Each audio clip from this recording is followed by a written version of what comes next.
ओम साई राम। नमस्कार सांग माने। आज मु बनाऊँगी ओडिशा फेमस गुगनी बा मटर सब्जी। प्रथमे ड्राई मटर को 4-5 घंटा बतुराई नहीं तापरे मटर को भल भाव धोई प्रेसर कुकर रे मटर आलू को लुण दे 2टा सीटी लगाई सिझाई नेली। तापरे कढ़ई रे तेल गरम करी सेथिरे तेजपत्र, गोटा गरम मसाला, गोटा जीरा, काटी रखिथिबा कंचा लंका, पियाज को देई भल भावरे फ्राए करिनेली। पियाज गोल्डन ब्राउन हेबा पर्यंत भाजी नेली। या भाजी होई गला परे एथिरे अदा रसुण रो पेस्ट देई मिक्स करिनेली।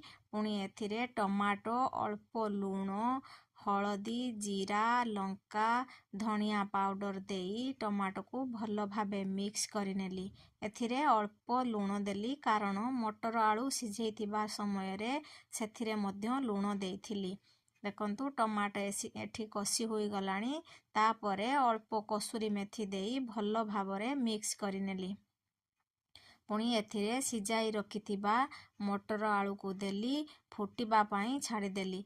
मटर आलू फुटिबा परे सेथिरे अल्प गरम मसाला देई धनिया पत्र देई भल भावे मिक्स करिनेली। रेडी होई गला गुगनी बा मटर आलूर सब्जी। आपण माने एही भली प्रोसेस रे बनैचंती कि नाही कमेंट रे निहाती कहिबे।